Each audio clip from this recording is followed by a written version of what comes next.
Hello friends, എന്തൊക്കെയുണ്ട് വിശേഷങ്ങൾ? പൊളിയല്ലേ? അപ്പോൾ ഇന്ന് ഞാൻ നിങ്ങളുടെ മുമ്പിൽ വന്നിരിക്കുന്നത് എൻ്റെ കുറച്ച് പേഴ്സണലായിട്ടുള്ള എക്സ്പീരിയൻസ് ഷെയർ ചെയ്യാൻ വേണ്ടിയിട്ടാണ്. എന്ത് പേഴ്സണൽ എക്സ്പീരിയൻസ് എന്നല്ലേ, എൻ്റെ സ്കൂബ ഡൈവിങ് എക്സ്പീരിയൻസ് തന്നെ. കാരണം എന്താ വെച്ചാൽ നമ്മൾ കെയ്ൻസിലേക്ക് ഉള്ള ട്രിപ്പ് പ്ലാൻ ചെയ്തപ്പോൾ ഞാൻ ഏറ്റവും എക്സൈറ്റഡ് ആയിട്ട് ഇരുന്ന ഒരു സംഭവമായിരുന്നു സ്കൂബ ഡൈവിങ്. ശരിക്കും പറഞ്ഞു കഴിഞ്ഞാൽ എൻ്റെ ഹസ്ബൻഡ് സ്കൂബ ഡൈവിങ് തൊട്ട് മുമ്പായിട്ട് കുറച്ച് വീഡിയോസും കാര്യങ്ങളൊക്കെ കാണുന്നുണ്ടായിരുന്നു. കാരണം മലയാളത്തിൽ ഒരുപാട് എക്സ്പ്ലനേഷൻസ് ഒക്കെ ഉണ്ടായിരുന്നു. അപ്പം ഞാൻ കാര്യമായിട്ടൊന്നും കണ്ടില്ല. കാരണം എന്താണെന്ന് വെച്ച് കഴിഞ്ഞാൽ എന്നെ പറ്റി പറയുവാണെങ്കിൽ നമ്മൾ ഒരുപാട് ഒരു കാര്യത്തെക്കുറിച്ച് ചിന്തിച്ച് കഴിഞ്ഞാൽ എനിക്ക് കുറച്ച് ടെൻഷൻ കയറിപ്പോകും. അപ്പോൾ നമ്മൾ ഒന്നും ചിന്തിക്കാതെ ഒരു സാധനത്തിലേക്ക് ചെന്ന് ചാടിക്കഴിഞ്ഞ് കഴിഞ്ഞാൽ ഒരു കുഴപ്പമില്ല, just face what it is. അതാണ് എൻ്റെ ഒരു പോളിസി. അപ്പം ഞാൻ അപ്പോൾ ആ ദിവസം ആയി കഴിഞ്ഞ് കഴിഞ്ഞപ്പോൾ അപ്പോൾ നമുക്ക് ഇതിനെക്കുറിച്ച് വലിയ ധാരണയൊന്നുമില്ല. പക്ഷെ എൻ്റെ ഒരു പ്രശ്നം എന്ന് പറഞ്ഞു കഴിഞ്ഞാൽ നമ്മൾ ഈ ബോട്ടിലേക്ക് കയറി കഴിഞ്ഞാൽ തന്നെ നമ്മുടെ ഛർദി അങ്ങ് തുടങ്ങും. ഈ പ്രാവശ്യം തീരെ മാറ്റം ഉണ്ടായിരുന്നില്ല. ഞാൻ മെഡിസിനൊക്കെ എടുത്തിട്ടാണ് പോയത്, പക്ഷെ എന്നിട്ടും ഒരു രക്ഷയില്ലായിരുന്നു. നമ്മുടെ ഈ ബോട്ട് ഭയങ്കരമായിട്ട് എന്താ പറയുക, ഭയങ്കര ആടി ഉലയുന്ന ബോട്ടായിരുന്നു. കാരണം സീ ഓഫ് കോഴ്സ് റഫായിരുന്നു. അത്രയും മഴയൊന്നും ഉണ്ടായിരുന്നില്ല, പക്ഷെ സീ ഭയങ്കര റഫായിരുന്നു. അപ്പം തന്നെ ഞാൻ ഛർദി തുടങ്ങി. അങ്ങനെ ഞാൻ ഛർദിച്ച് ബോട്ടിൻ്റെ പുറകിലോട്ട് പോയിരുന്നു. അവർ പറഞ്ഞു ബോട്ടിൻ്റെ പുറകിൽ ഇരുന്ന് കഴിഞ്ഞ് കഴിഞ്ഞാൽ അതിനകത്ത് ഇത് ആട്ടം കുറയായിരിക്കും. അങ്ങനെ ഞാൻ അവിടെ പോയിരുന്നു. അങ്ങനെ എന്താ പറയുക, അവർ സ്റ്റാഫൊക്കെ ഭയങ്കര ഹെൽപ്ഫുൾ ആയിരുന്നു കേട്ടോ. നമുക്ക് അവർ സീ ബാഗ്, ആ സിക്നസ് ബാഗൊക്കെ ഉണ്ടല്ലോ, അതൊക്കെ തരും. പിന്നെ നമുക്ക് വാട്ടർ, ജിഞ്ചർ ബീർ, അങ്ങനെ നമുക്ക് ഭയങ്കര സപ്പോർട്ടീവ് ആയിട്ടുള്ള സ്റ്റാഫായിരുന്നു. അങ്ങനെ നമ്മളതൊക്കെ കുടിച്ച് ഇങ്ങനെ റിലാക്സ് ചെയ്തിരിക്കുന്ന സമയത്താണ്, എന്നിടയിൽ ഛർദി ഉണ്ട്, പക്ഷെ എന്നാലും കുഴപ്പമില്ല, ഇരിക്കുന്ന സമയത്താണ് അവിടെ അനൗൺസ്മെന്റ് കേൾക്കുന്നത്. എന്ത്, സ്കൂബ ഡൈവിങ്ങിന് കൊണ്ടുവരിച്ചല്ലോ. അപ്പൊ ഞാനാണെങ്കിൽ ഇങ്ങനെ ഛർദിച്ച് അവശയായിട്ടിരിക്കുകയാണല്ലോ. എന്നാലും ഞാനിത് കേട്ടു. പക്ഷെ നമുക്കിത് എന്താ പറയാ, പോവാതെ പറ്റില്ലല്ലോ, നമ്മള് ഭയങ്കരമായിട്ട് ആഗ്രഹിച്ചൊരു കാര്യമല്ലേ. അപ്പൊ അങ്ങനെ ഞാനിത് പോവാനായിട്ട് അവിടെ ചെന്ന് ഇൻസ്ട്രക്ഷൻ കേൾക്കാനുള്ള ആരോഗ്യം എനിക്ക് ഉണ്ടായിരുന്നില്ല സത്യം പറഞ്ഞ. കാരണം ഞാനിങ്ങനെ ഛർദ്ദിച്ച അവശതയിരിക്കായിരുന്നല്ലോ. അപ്പൊ ഇതിന്റെ ഇൻസ്ട്രക്ടർ എന്നെ കണ്ടുപിടിച്ച് എൻ്റെ അടുത്തേക്ക് വന്ന് എന്നോട് ചോദിച്ചു, ആർ യു ഓക്കെ, നിനക്കിത് ചെയ്യാൻ പറ്റുമോ എന്നൊക്കെ ചോദിച്ചു. അപ്പൊ ഞാൻ പറഞ്ഞു, എനിക്ക് പറ്റും എന്ന് പറഞ്ഞു. അങ്ങനെ ഈ പുള്ളി എൻ്റെ അടുത്ത് ഇതിൻ്റെ എക്സ്പ്ലനേഷൻസും കാര്യങ്ങളൊക്കെ പറയുമായിരുന്നു കേട്ടോ. അപ്പോൾ ഇതിൻ്റെ മെയിൻ ആയിട്ടുള്ള എക്സ്പ്ലനേഷൻസ് എന്ന് പറഞ്ഞു കഴിഞ്ഞാൽ, മാസ്കിൽ വെള്ളം കയറി. അപ്പം നമുക്ക് ഇപ്പോൾ സ്കൂബ ഡൈവിങ്ങിൻ്റെ മെയിൻ ആയിട്ടുള്ള സംഭവങ്ങൾ എന്ന് പറഞ്ഞാൽ നമുക്കൊരു ഡ്രസ്സ് ഇടണം, അതിൻ്റെ അവരുടെ ഒരു യൂണിഫോം. അത് ഇട്ട് കഴിഞ്ഞാലുള്ള ഗുണം എന്ന് പറഞ്ഞാൽ നമുക്ക് തണുക്കോ അങ്ങനെയുള്ള കാര്യങ്ങളൊന്നുമില്ല. പിന്നെ നമ്മുടെ പുറത്ത് വലിയൊരു ഓക്സിജൻ സിലിണ്ടർ, നമ്മൾ വെള്ളത്തിൻ്റെ ഉള്ളിലേക്ക് പോകുമ്പോൾ ഓഫ് കോഴ്സ് നമുക്ക് ശ്വസിക്കാൻ പറ്റില്ലല്ലോ, നമ്മൾ മീനല്ലല്ലോ. അപ്പോൾ നമുക്ക് വായക്കോടെ വേണം ശ്വസിക്കാനായിട്ട്. അപ്പോൾ അതിനുള്ള ഓക്സിജൻ സിലിണ്ടർ അതാണ് നമ്മുടെ പുറത്തേക്ക് ഇടുന്നു. പിന്നെ നമുക്ക് വലിയൊരു മാസ്ക് തരും, കാരണം നമുക്ക് എല്ലാ സാധനങ്ങളും വിസിബിൾ ആയിട്ട് കാണാൻ വേണ്ടിയിട്ട്. അപ്പോൾ ഈ വക സാധനങ്ങളൊക്കെ നമുക്ക് എനിക്ക് ഇൻട്രൊഡ്യൂസ് ചെയ്ത് തന്നു. പിന്നെ എൻ്റെ അടുത്ത് പറഞ്ഞു, മാസ്കിൽ വെള്ളം പോയി കഴിഞ്ഞ് കഴിഞ്ഞാൽ എങ്ങനെ ഇൻ കേസ്, ഇപ്പോൾ മാസ്ക് നമ്മൾ നല്ല പ്രഷറിലാണ് വെച്ചിരിക്കുന്നത്, പക്ഷേ ഇൻ കേസ് മാസ്കിൻ്റെ ഉള്ളിലോട്ട് വെള്ളം പോയി കഴിഞ്ഞ് കഴിഞ്ഞാൽ എന്താണ് ചെയ്യേണ്ടത്. അപ്പോൾ അയാൾ പറഞ്ഞു, നമ്മൾ ഇങ്ങനെ കാണിച്ചിട്ട് ഇങ്ങനെ കാണിച്ചാൽ മതി, വെള്ളം പോകുന്നതാണ് പുള്ളി എന്നോട് പറഞ്ഞത് കേട്ടോ. അങ്ങനത്തെ കാര്യങ്ങൾ. പിന്നെ നമ്മൾക്ക് ഇൻ കേസ് നമ്മുടെ വെള്ളത്തിൻ്റെ ഉള്ളിൽ വെച്ചിട്ട് നമ്മുടെ മാസ്ക് എങ്ങനെ വിട്ട് പോയി കഴിഞ്ഞ് കഴിഞ്ഞാൽ അതെങ്ങനെ അത് പിടിച്ചിട്ട് നമ്മളെടുത്തിട്ട് പെട്ടെന്ന് തന്നെ അത് വെച്ച് അധികം ടൈം പാഴാക്കരുത്. പക്ഷെ അത് പോകാനുള്ള ചാൻസ് വളരെ കുറവാണ്. കാരണം നമ്മൾ ആ മാസ്ക് ഇങ്ങനെ സക്ക് ചെയ്ത് പിടിക്കുക ചെയ്യണേ, ഇങ്ങനെ പിടിച്ച് ഇരിക്കുക ചെയ്യുന്നത്. നമ്മൾ അതിൽ ബ്രീത്ത് ഇൻ ആൻഡ് ഔട്ട് ചെയ്യുന്നത്. അപ്പോൾ മാസ്ക് ഇങ്ങനെ സക്ക് ചെയ്ത് പിടിക്കുന്നതുകൊണ്ട് അത് പുറത്തേക്ക് പോകാനുള്ള ഒരു ചാൻസ് കുറവാണ്. പിന്നെ വേറൊരു പ്രശ്നം എന്ന് പറഞ്ഞു കഴിഞ്ഞാൽ, നമ്മളിപ്പോൾ ഫ്ലൈറ്റിലൊക്കെ യാത്ര ചെയ്യുമ്പോൾ നമ്മുടെ ഇയറിൻ്റെ ഒരു ബാലൻസിങ് പ്രശ്നം വരുമല്ലോ. അപ്പം അതിന് എന്താ ചെയ്യേണ്ടത്, അതെന്താ ചെയ്യേണ്ടതെന്ന് പറഞ്ഞു കഴിഞ്ഞാൽ, മൂക്ക് ഇങ്ങനെ നമ്മൾ ഇക്കരെ പിടിച്ചിട്ട് ഇങ്ങനെ കാണിക്കണം. മൂക്കിക്കൂടെയുള്ള പ്രഷർ താഴോട്ട്, അതായത് ശ്വാസം താഴോട്ട് വിടുക. അപ്പം നമ്മുടെ ഇയർ ഇങ്ങനെ തുറന്നു വരും. ഇയർ ബാലൻസിങ് ആണ് ഒരു മെയിൻ ആയിട്ടുള്ള ഒരു പ്രശ്നം ഇതിനകത്ത് വരുന്നത്. അതെനിക്ക് എൻ്റെ ഇടയിലുണ്ടായിരുന്നു. അപ്പോൾ ഇങ്ങനെ ഇയാൾ ഇതൊക്കെ എൻ്റെ അടുത്ത് പറഞ്ഞു വന്ന് ഞാൻ ഇതൊക്കെ കേട്ടു. പിന്നെ നമ്മളെ ഡ്രസ്സ് ഇട്ടപ്പോൾ നമുക്ക് ചെറിയൊരു ടെൻഷനൊക്കെ ഉള്ളിൽ വരും, സ്വാഭാവികം. ഇതിട്ട് പിന്നെ നമ്മുടെ കാലുമേ ഈ ഫിന്നില്ലേ, ഈ താറാവിൻ്റെയൊക്കെ കാലുമുള്ള ഒരു സാധനം, അതുപോലത്തെ കുറച്ച് വലിയൊരു സംഭവം ഫിൻ, അതിടുന്നു. അപ്പോൾ ഇതൊക്കെ ഇതിട്ട് കഴിഞ്ഞ് ഫിന്നിട്ട് കഴിഞ്ഞാൽ പിന്നെ നമുക്ക് നടക്കാനായിട്ട് ബുദ്ധിമുട്ടാണ്. കാരണം എന്താ വെച്ച് കഴിഞ്ഞാൽ, നമ്മുടെ പുറത്തൊരു വലിയൊരു ഓക്സിജൻ സിലിണ്ടർ ഉണ്ട്, പിന്നെ നമ്മൾ ഡ്രസ്സ് ഇട്ടിരിക്കുന്നു, ഫിൻ ഇട്ടിരിക്കുന്നു, മാസ്ക് ഇട്ടിരിക്കുന്നു, മൊത്തത്തിലൊരു സംഭവമാണ്. നമുക്ക് നടക്കാൻ വലിയ ബുദ്ധിമുട്ടാണ്. നമ്മൾ പിന്നെ ഇങ്ങനെ നിരങ്ങി ചെറിയ ഷഫ്ലിങ് നിരങ്ങി മാത്രമേ നമുക്ക് അങ്ങോട്ട് മൂവ് ചെയ്യാൻ പറ്റുള്ളൂ. അങ്ങനെ നിരങ്ങി ഈ സീയുടെ അടുത്തെത്തി. അപ്പം നമ്മളിപ്പോൾ പോകുന്നത് നമ്മളെ ഇൻസ്ട്രക്ടറിൻ്റെ കൈ പിടിച്ചിട്ടാട്ടോ, അല്ലാതെ സ്വന്തമായിട്ടല്ല പോകുന്നത്. അപ്പം നമ്മൾ അപ്പം എൻ്റെ കൂടെ ബാച്ചിൽ 3 ആളുണ്ടാവും. ഞാൻ കൂടാതെ 2 ആളും കൂടി, ടോട്ടൽ 3 ആളുണ്ടായിരുന്നു. പിന്നെ ഇൻസ്ട്രക്ടർ ഉണ്ടായിരുന്നു. അപ്പോൾ ഇൻസ്ട്രക്ടറുടെ കയ്യിൽ നിന്ന് ഞാൻ പിടിച്ചിട്ടുണ്ട്. അങ്ങനെയാണ് നമ്മൾ പോകേണ്ടത്. അപ്പം നമ്മൾ ബോട്ടിൻ്റെ അടുത്തേക്ക് ഇങ്ങനെ നടന്ന് എത്തി. അപ്പോൾ അവരെന്നോട് പറഞ്ഞു വെള്ളത്തിലോട്ട് ചാടിക്കോ. അപ്പോൾ എനിക്ക് പണ്ട് മുതലേ എനിക്ക് സ്വിമ്മിങ് അറിയാം. പക്ഷേ ഞാനൊരു എന്താ പറയുക, ഒരു വലിയ ചാമ്പ്യൻ സ്വിമ്മിങ് ഒന്നല്ല, ഒരു ബേസിക് സ്വിമ്മിങ് അറിയാം, അത്രേ ഉള്ളൂ. പക്ഷെ എനിക്ക് വെള്ളത്തിലോട്ട് എടുത്ത് ചാടാൻ പറഞ്ഞു കഴിഞ്ഞാൽ സത്യം പറഞ്ഞു കഴിഞ്ഞാൽ എനിക്കതൊരു പേടിയാണ്. കാരണം നമ്മുടെ നാട്ടിൽ അങ്ങനെ വെള്ളത്തിലോട്ട് നമ്മൾ ഇറങ്ങിയല്ലേ പോവുള്ളൂ, ചാട്ടം കുറവല്ലേ. അപ്പോൾ വെള്ളത്തിലോട്ട് ചാടിക്കോ എന്ന് പറഞ്ഞു. ഞാൻ കുറച്ച് പേടി, പക്ഷെ ഞാൻ ഒരുപാട് ചിന്തിച്ചില്ല. അപ്പോഴും ഞാൻ അധികം ചിന്തിച്ചില്ല, ഒന്നും വിചാരിച്ചില്ല, അങ്ങനെ ചാടി. അപ്പോൾ ചാടി വഴി ശരിക്കും നമുക്ക് നല്ലോണം താഴോട്ടാണ് പോകുന്നത്. പക്ഷെ നമ്മുടെ ഈ എക്യുപ്മെന്റ്സും കാലുമ്പ് ഫിന്ന് അങ്ങനെയുള്ളതുകൊണ്ട് നമ്മൾ എന്തായാലും മുകളിലോട്ട് പൊന്തി വരും. അങ്ങനെ അത്യാവശ്യം നമ്മൾ താഴോട്ട് പോയി, പക്ഷെ നമ്മൾ പൊന്തി വന്നു.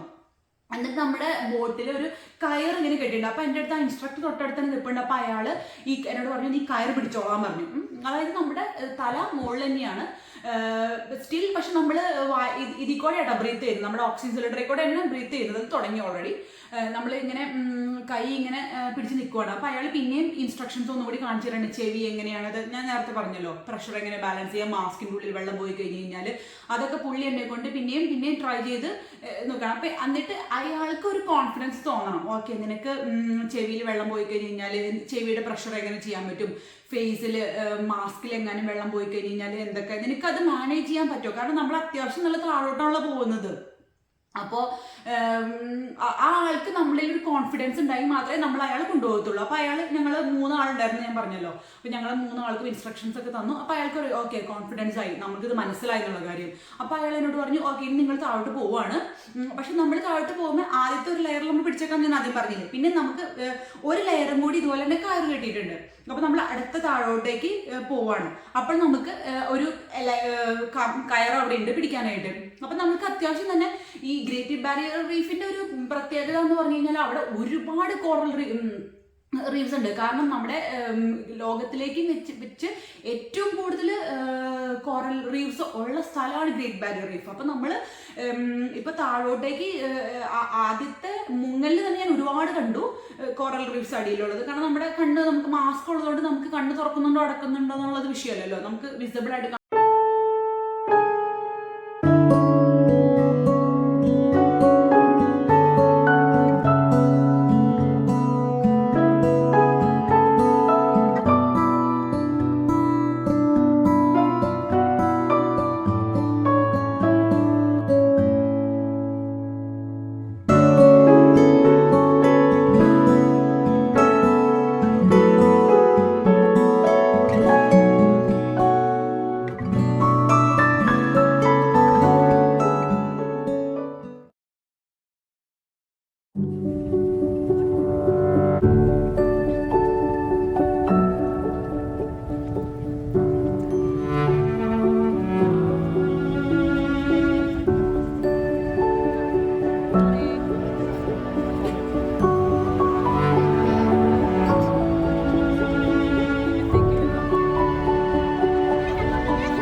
water without any of them. Okay?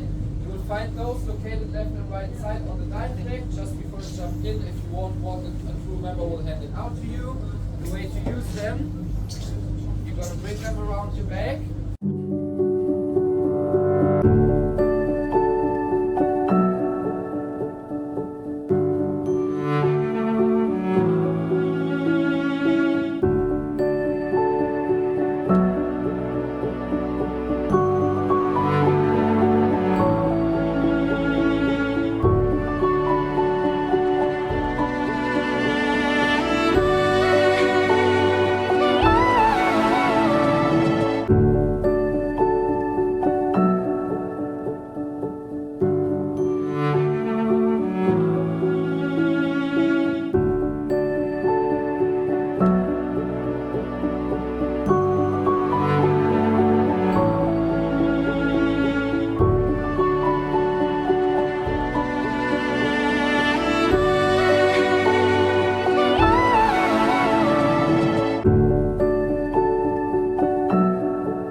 രണ്ടാമത്തെ ഈ കയറിൽ പിടിച്ചിരിക്കായിരുന്നു ഞാൻ പറഞ്ഞില്ല. അത് കഴിഞ്ഞിട്ട് നമ്മുടെ അടുത്ത് ഇൻസ്ട്രക്ടർ പറഞ്ഞു, ഓക്കെ നിങ്ങൾ ഈ രണ്ടാമത്തേന്ന് കൈവിട്ടോ. അയാളെല്ലാം ആക്ഷനിലാണ് കാണിച്ചു തരണം കേട്ടോ.